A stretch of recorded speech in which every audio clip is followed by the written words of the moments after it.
दर्शकवृन्द नमस्कार। जनधारणा खबरको युट्युब च्यानलमा यहाँहरूलाई स्वागत गर्न चाहन्छु। म निमकान्त पाण्डे। जाजरकोट र रुकुममा भएको भूकम्पले 157 जना नेपालीहरूको ज्यान लियो। घरहरू भत्किएका छन्। धेरै घरहरू भत्किएका ठाउँमा ठिङ्ग उभिएका देखिन्छन् पक्की घर। भत्किएका घरहरू पुराना माटोका गाह्रो भएका अथवा काँचो इँटले बनेका घरहरू, जीर्ण अवस्थाका घरहरू भत्किएका देखिन्छन्। यसले आम नेपाली जनतालाई सचेत बन्न सन्देश दिएको छ। जीर्ण अवस्थाका घरहरू भत्काऊ, नयाँ आवास गृह बनाऊ। भूकम्प प्रतिरोधी घर बनाएर जीवन सुरक्षित गर। जीवन रहे सबै थोक रहन्छ, जीवन नरहे केही पनि रहँदैन। यो सन्देश जाजरकोटमा गएको 6.4 रेक्टर स्केलको भूकम्पले सन्देश दियो। विक्रम सम्वत 2072 वैशाख 12 गतेको दिन 7.8 रेक्टर स्केलको भूकम्पले गोर्खालाई केन्द्रबिन्दु बनाएर काठमाडौँलाई पनि घचघच्याएको थियो। काठमाडौँलाई पनि राम्रो सन्देश दिएको थियो।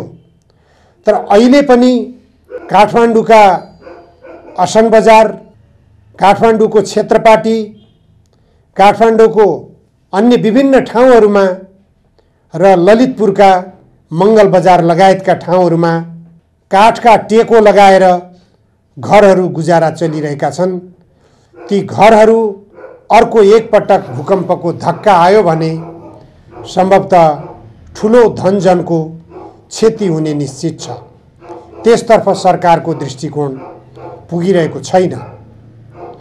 सरकारले जनताको लागि र देशको लागि के गरिरहेको छ, के गर्नुपर्ने हो, यो विषयतर्फ सरकारको ध्यानाकर्षण जरुरी छ। मैले 2072 सालमा जारी भएको संविधानका केही धाराहरू अध्ययन गरेँ। आवास सम्बन्धी व्यवस्था के छ, स्वास्थ्य सम्बन्धी व्यवस्था के छ, शिक्षा सम्बन्धी व्यवस्था के छ, हेर्दै जाँदा रोजगारीको हक भनेर संविधानको धारा 33 मा लेखिएको छ। प्रत्येक नागरिकलाई रोजगारीको हक हुनेछ। रोजगारीको शर्त, अवस्था र बेरोजगार सहायता सङ्घीय कानुन बमोजिम हुनेछ। धारा 33 मा यस्तो लेखिएको छ। तर नेपाली जनताले आफ्ना छोराछोरीहरूलाई रोजगारीको अभाव कति भोग्नु परेको छ त्यो महसुस गरिरहेका छन्। रोजगारीको अभावमा विदेशतिर तडपिनु पर्ने प्रत्येक नेपाली युवाहरूको बाध्यता भइरहेको छ। 12 कक्षा पास गरिसकेपछि विद्यार्थीहरू नेपाल बस्ने वातावरण सरकारले दिन सकेको छैन।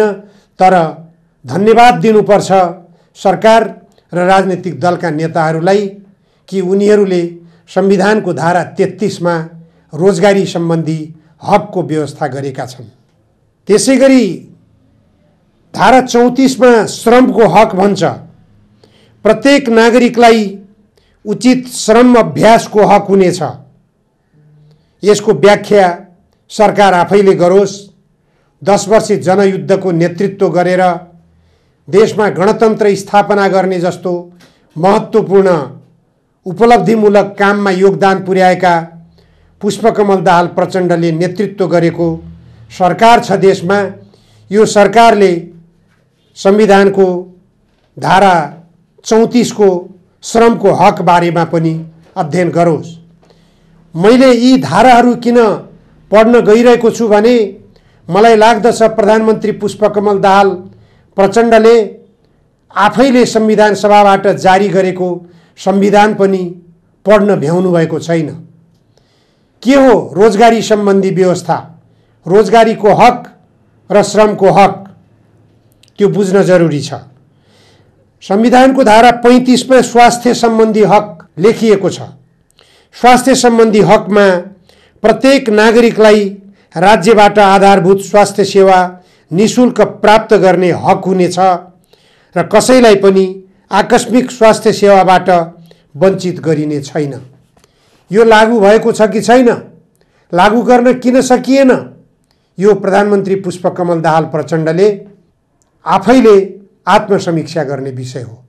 सरकारको नेतृत्वमा आफू भइरहेको बेला आफूले नै जारी गरिरहेको अत्यन्त संसारको उत्कृष्ट संविधान, आफूले नै ल्याएको संसारको उत्कृष्ट व्यवस्था गणतन्त्र, आफूले नै लागू गरेको संसारको उत्कृष्ट निर्वाचन प्रणाली, आफूले नै लागू गरेको संसारको सबैभन्दा उत्कृष्ट उत्पादन प्रणाली, यस्तो बेलामा पनि किन जनताको नैसर्गिक अधिकार भनेर संविधानमै लेखिएको कुरालाई जनताको अधिकारको रूपमा कार्यान्वयन गर्न सकिएको छैन।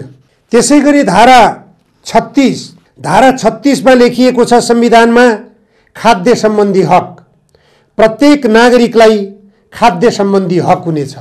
खाद्य सम्बन्धी हक भनेको खान पाउने हक। खान पाउने अवस्थामा नेपाली जनता छन् कि छैनन्, त्यो संविधान लेख्ने नेताहरू अहिले शासनमा बसिरहेको बेला उहाँहरूले आफै समीक्षा गर्ने विषय हो। धारा 37 मा लेखिएको छ आवासको हक।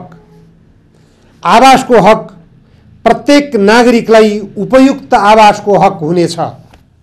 जाजरकोट र रुकुममा भूकम्पले हिजो गएको राति मात्रै पुर्याएको क्षति र सम्भावित क्षतिको प्रतीक्षा गरिरहेको असनका घरहरू, क्षेत्रपाटीका घरहरू, मङ्गल बजारका घरहरू, जहाँ लकडीको टेको लगाएर घरहरू अड्याइएका छन्, एउटा सानो भूकम्पको धक्का आयो भने ती टेको लगाइएका घरहरूको अवस्था के हुने हो र ती घरहरूमा बसेका जनजनको अवस्था के हुने हो, यो विषयमा पनि संविधानको धारा 37 लेख्ने नेताहरूले गम्भीरतापूर्वक बुझ्न जरुरी छ। आवासको हक नेपाली जनतालाई खोइ सुरक्षित आवास आवश्यक पर्ने हो कि यसरी महिलाको हक, बालबालिकाको हक धारा 38 र 39 मा लेखिएका छन्। दलितको हक भनेर लेखिएको छ संविधानको धारा 40 मा। दलित भनेर स्पष्ट रूपमा नेपाली समाजलाई विभेद गर्ने संविधानबाटै प्रयास गरिएको छ। यो दलित शब्द संविधानबाट जबसम्म हटाइन्न तबसम्म दलितमाथिको घोचपेच, दलितमाथिको अन्याय, दलितमाथिको विभेद, दलितमाथिको शोषणको अन्त्य हुन सक्ने छैन भन्ने कुरा धेरै पटक धेरै ठाउँबाट आवाज उठ्दै आएको छ। तर सरकारले अथवा राजनीतिक दलका नेताहरूले यसतर्फ ध्यान पुर्याइरहेका छैनन्। त्यसैगरी धारा 41 मा ज्येष्ठ नागरिकको हक, ज्येष्ठ नागरिकलाई हक दिलाइएको छ कि छैन आत्मसमीक्षा गरे हुन्छ। 42 मा सामाजिक न्यायको हक, यिनी मौलिक अधिकार सम्बन्धी हकका जो व्यवस्थाहरू छन्, सामाजिक सुरक्षाको हक, उपभोक्ताको हक, देश निकाला विरुद्धको हक, संवैधानिक उपचारको हक, मौलिक हकको कार्यान्वयन, यस्ता खालका विषयहरू संविधानमा लेखिएका छन्। तर संविधानमा लेखिएका विषयहरूलाई पनि कार्यान्वयन गर्न सरकार उदासीन बनिरहेको छ। सरकारको कुनै किसिमको ध्यान त्यसतर्फ देखिएको छैन। जाजरकोट र रुकुममा भूकम्पबाट भएको क्षतिबाट ठुलो संख्यामा कच्चा भवनहरू भत्किएका छन्। त्यसबाट एकजना उपमेयर महिला समेतले ज्यान गुमाउनु परेको छ। निर्वाचित उपमेयरले, महिला उपमेयर, त्यो सँगै ठुलो संख्यामा जनता घाइते भएका छन् भूकम्पको कारणबाट। सरकारले राहत प्याकेज सार्वजनिक गरेको छ। प्रत्येक प्रदेशबाट राहतका कोटाहरू सार्वजनिक भएका छन्।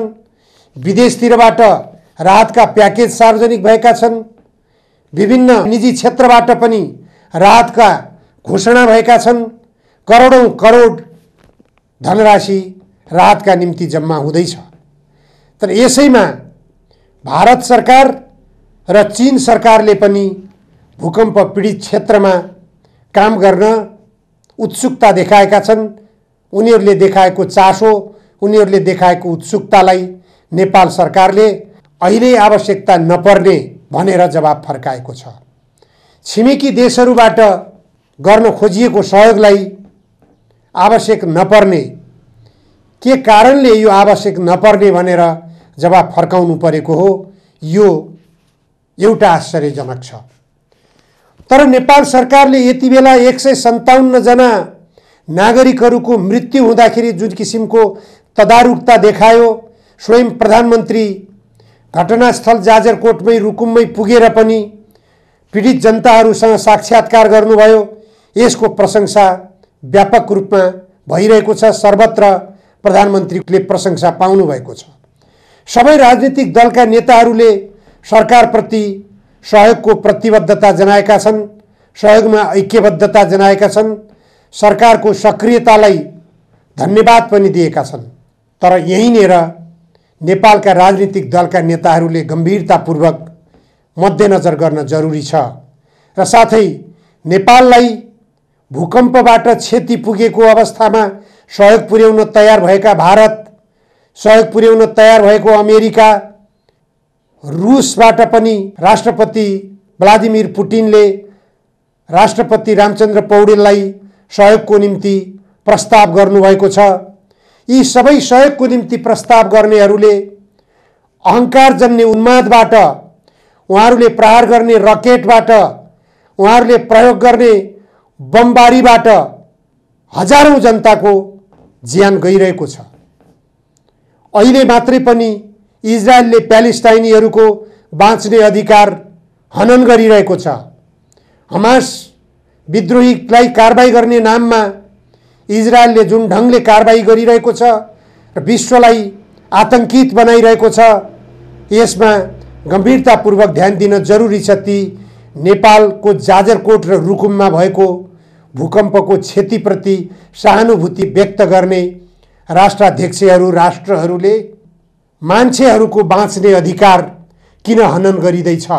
किन जबरजस्ती रकेट प्रहार गरेर ती भूकम्पले पनि क्षति पुर्याउन नसक्ने भवनहरूलाई भत्काउने काम गरिँदैछ?